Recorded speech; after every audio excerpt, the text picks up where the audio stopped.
Welcome everybody to this evening's event, Relational Depth, an author's perspective interview with Mick Cooper. Mick, welcome to our event today. Hi John. Hi John.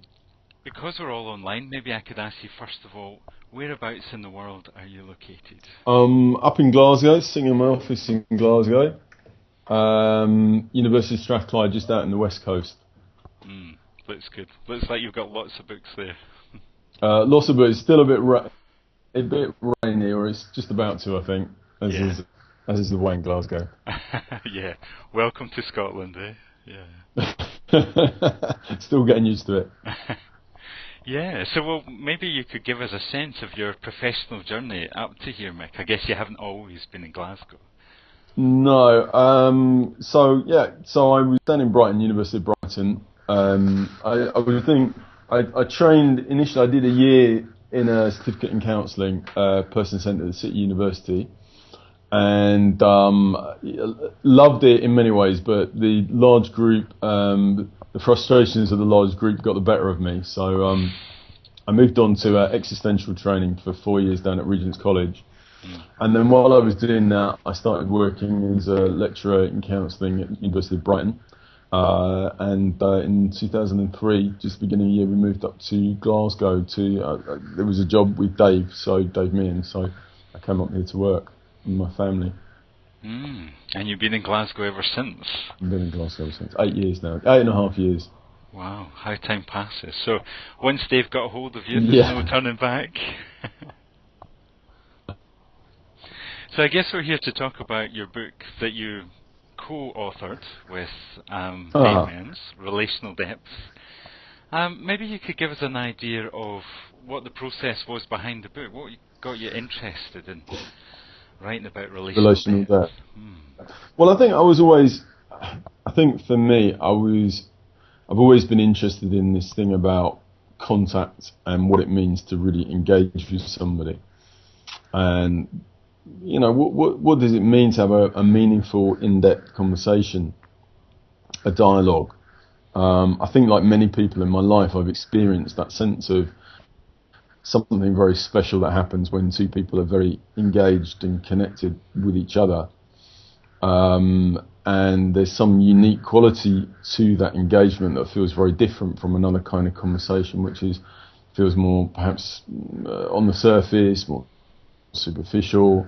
And I guess for myself, I was always somebody who found those kind of chats fairly difficult, kind of small talk. I never particularly liked small talk, and preferred the kind of more engaged conversation. So I think it was something I was always interested in. And I guess counselling, when I was doing counselling, I had a sense that in the counselling world also there was differences in the quality of communication, and that some of the engagements I had felt very deep, and there was a meeting, some kind of quality of meeting, and it felt like when there was that quality of meeting, almost whatever we were talking about, to be honest, it felt like it was a good session, and it felt like something important was happening.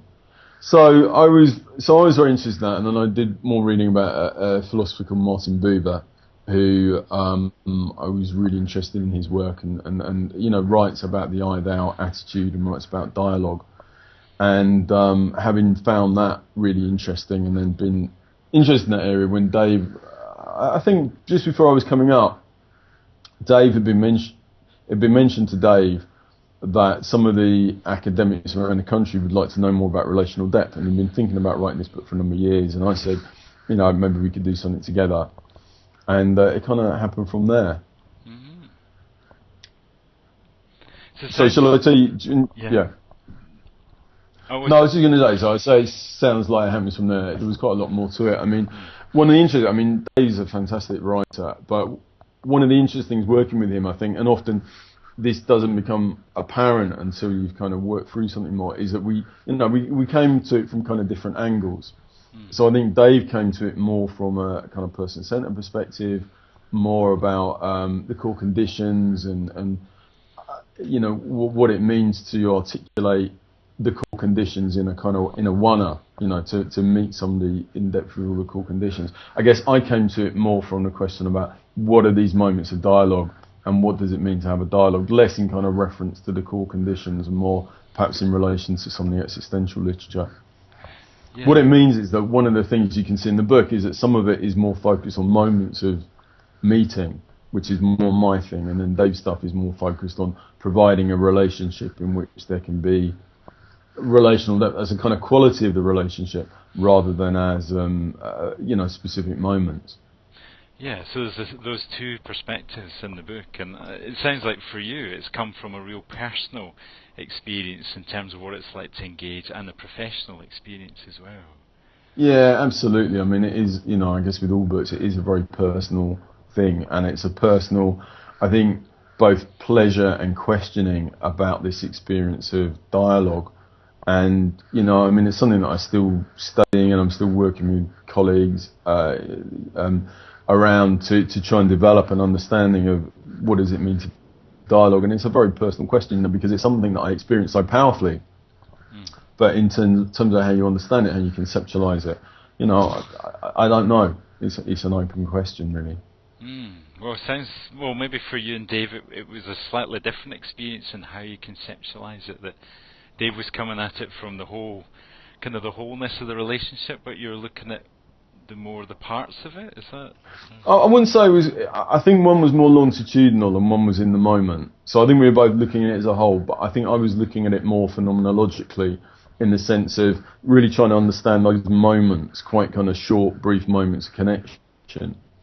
And I think Dave was looking at the kind of relationship that where there is a kind of a connectedness throughout across the relationship. But I think we also can, I mean in a way Dave's approach is perhaps more related to counselling practice and what counsellors might do. He was saying, how can we create a relationship which really kind of where clients feel very held and feel very safe and feel able to talk about whatever they want to talk about.